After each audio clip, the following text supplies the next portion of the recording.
11th class.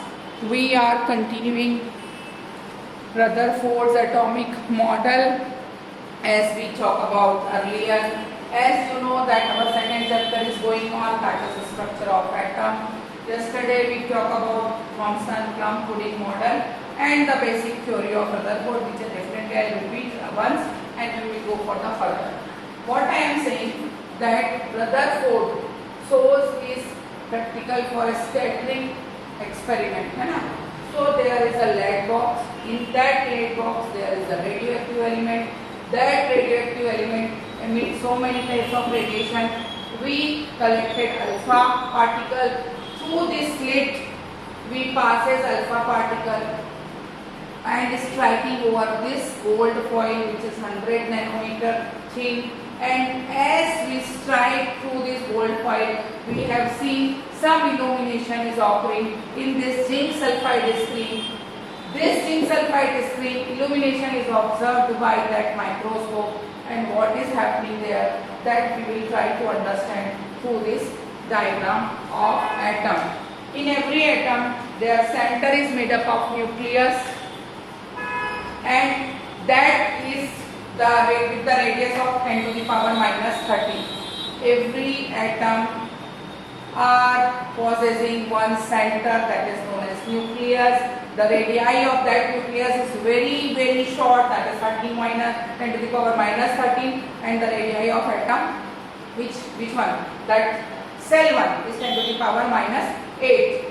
Now we observe as the alpha particle strike on this zinc sulfide screen, what is happening inside the atom, inside the gold atom. In place of gold foil, you can use silver, you can use platinum, you can use copper, whatever you want you can use. But Rutherford used gold foil, that is why we are going to the gold foil. Now, you have seen that the maximum alpha particle is passing through the atom very easily without any obstacle. Maximum alpha particle are passes through atom without any obstacle very easily, which indicate that the maximum part of atom is hollow, is totally hollow, there is nothing. That's why they are passing without any obstacle. Few of alpha particles are deviating from their path. The second postulate of Rutherford is saying few of alpha particles are deviating from their path because alpha particle having positive charge, nucleus is also positive charge. When two similar charge come nearer to each other, definitely they will repel each other, and due to that repulsion, this deviation occurs. So some of alpha particle is deviated from its path because of positive charge of nucleus and alpha particle. 20,000 out of 20,000, one alpha particle is directly striking at nucleus. Out of 20,000 alpha particle, one alpha particle is directly striking on nucleus, and the alpha particle is coming back on its own path because of high repulsion. Because of highly repulsion, the alpha particle strike and come back in its path. That is the third postulate. The fourth postulate is saying every atom has nucleus. In that nucleus there is proton, that is positive charge. So all other elements have different number of positive charge in their nucleus. Suppose in hydrogen there will be 1, helium 2, lithium 3, beryllium 4, boron 5. So definitely their positive charge will differ. This positive charge is always situated in nucleus, and they will differ for every element.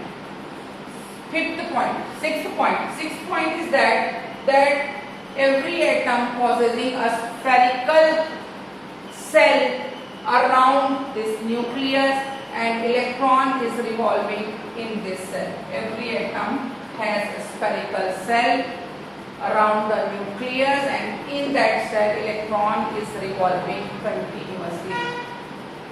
Last point, electron having negative charge in nucleus, proton having positive charge.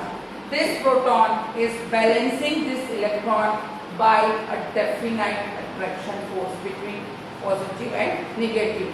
By positive and negative electrostatic force, this electron is continuously moving around this orbit or cell or spherical shape, and that is the postulate of Rutherford. Now we will talk about that what are the drawbacks of Rutherford's model. What are the drawbacks of Rutherford's model? First drawback was that he said, yes, electron is moving around the shell constantly. Every moving particle will lose some amount of energy after every circle. So if the electron which is revolving around the nucleus is losing energy during its motion, so definitely at the time it will fall down in nucleus and nucleus will destroy, which haven't happened.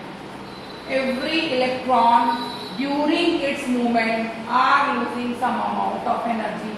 If they are losing some amount of energy, after certain time period they will fall into nucleus and nucleus will destroy, which never happens. That's why the first drawback of Rutherford, that we didn't hear that how the electron is revolving constantly in its own shell. They are revolving constantly in their own shell. Second drawback was that Rutherford said that the spectrum, which we will read later after, the spectrum of atom is continuous. Rutherford said that the spectrum of atom is continuous, which is not continuous. All atoms are possessing linear spectrum. All atoms are possessing linear spectrum, which we will clear in Bohr's model. But it is drawback of Rutherford that he said all the atomic spectrum is continuous. All the atomic spectrums are continuous. That is the drawback of Rutherford. Okay, next class we will continue with some other theory.